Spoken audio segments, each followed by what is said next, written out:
Hey, so welcome back to North Fork. I'm Derek. I appreciate you joining us today.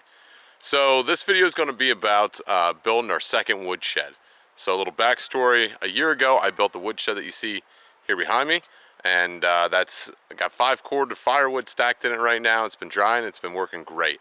If you're interested in that video, watching that of how I built that woodshed, I'll put a link up here and you can check that out.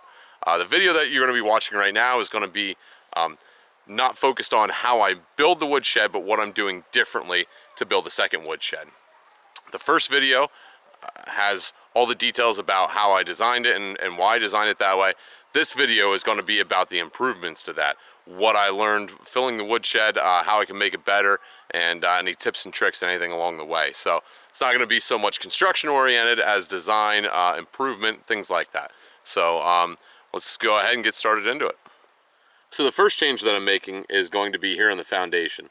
So on the first woodshed, I used blocks to build the corners up to make everything level. And the problem with that is that this is settled. So this is settled a little bit. It's not exactly level anymore. You can see I've put some stones in over here to try to build that up. And then I had to put some dirt on the inside to bring the level, the skids up so I could stack the firewood level. So it wasn't the best way to do that, but I was trying to do it quick, and that was the easiest, quickest way, but it's not the best way.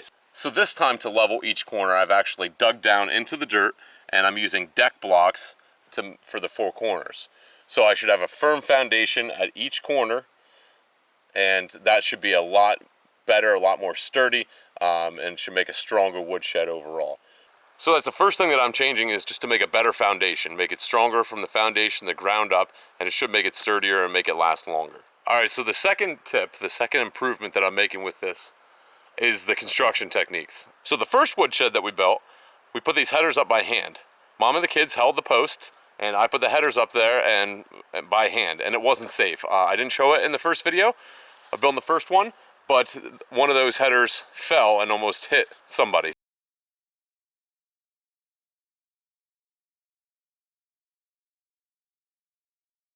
So it wasn't very safe. Actually, somebody pointed that out in the comments. It wasn't safe at all. So this is much better, much safer to build the walls as I did, the front and back wall, tip them up into position, have somebody hold them, and then square it and nail it into position there. So I can also already tell, even at this point, that this is much more sturdy than it was the last time that I built it on the first woodshed. So everything is going much better at this point.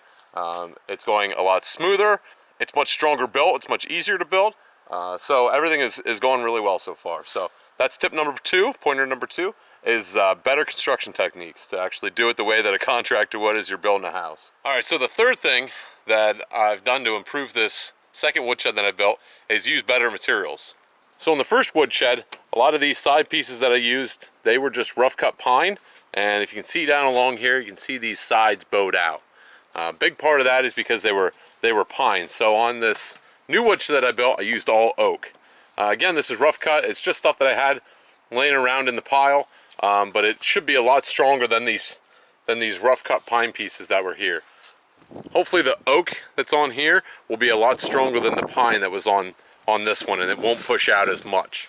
Another item that I use better materials is on the roof. So I don't have the roof on this yet, but I will. But the roof on the old woodshed is just recycled. So you can see that they weren't completely square pieces. They were just used for something else. So the roof pieces were all different lengths, and it should make for a nicer woodshed when I use purchased materials on the next one that I'm building. Again, I was trying to do this as cheap as I could using what I had available at the time, and it worked fine. But now I don't have any more of this used roofing, so I'm going with the new roofing. But it should be better, should be a lot nicer, should look nicer when it's done. Still should function the same, but overall it will be better. All right, so the fourth item where I've improved and done better on the second woodshed is using better tools, namely being air nailer. So when I built the first woodshed, I didn't use my air nailer. I had lent it out to a friend of mine. He was remodeling a house, so he was framing up the house and everything, and I just didn't have it available. So now that I'm building this one, I'm using the air nailer, and things go a lot faster when you can just shoot a couple nails into it. You don't have to hand pound every nail. So that's a big improvement as far as being able to get it done quickly, being able to get it up in a timely manner, and you know, being able to drive some 3.5-inch nails in a lot easier than doing them by hand. All right, so the fifth thing that I changed from building this woodshed to this woodshed is the design of it. And the footprint of it, the layout, the square footage of the actual woodshed is the same, but the height is what changed on this one that I made different. This woodshed, when I built it 8 feet in the back and 10 feet in the front. And this woodshed, when I built it, I made it 6 feet in the back and 8 feet in the front.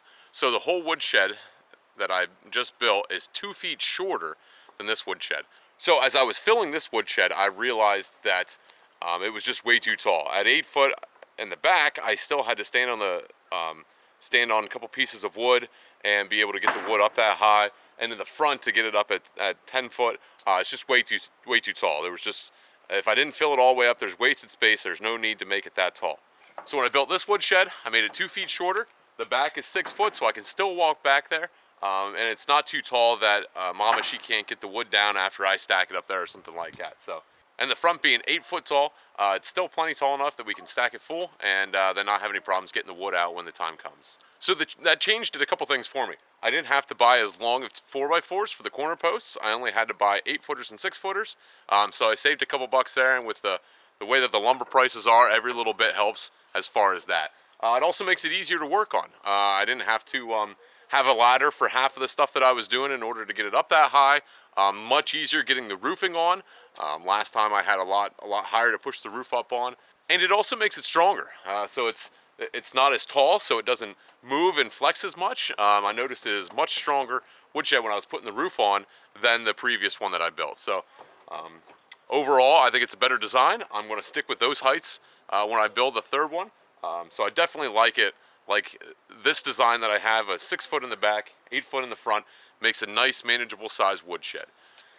Doing the calculations, a 9x9 footprint and average of 7 foot high stacks, still fit over 4 cord in this woodshed. I can fit over 5 in the first woodshed I built, but 4 cord is more than enough for what I need to do when we put it full of wood. So as you can see, we got some skids down here on the floor. This is where we're going to stack the wood on, so to keep the wood up off the dirt.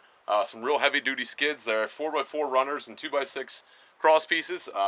They'll last a long time, the real heavy duty skids. We also put one in between the 2 woodsheds.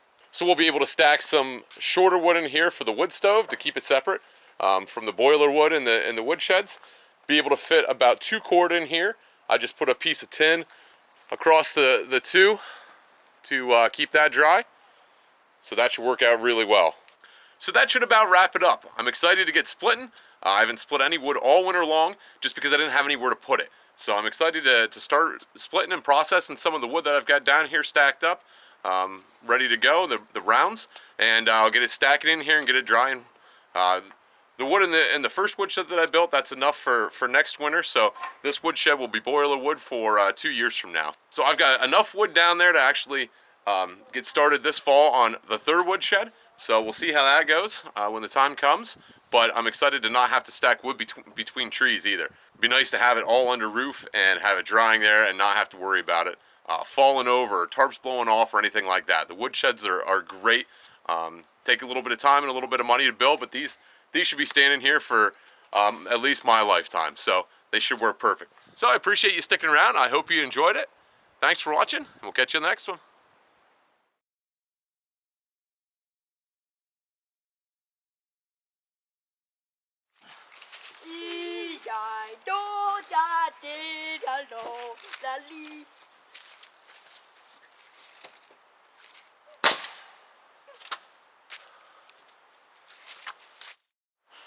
All right. Sit. Beautiful truck house. Thank you. That was way better than last time. Yeah. Thanks for your help, guys. Couldn't stand last time. Time to eat ham pot pie. Do you want to say anything? Bye. What do we tell them? I don't know. Say thanks. Thanks for watching.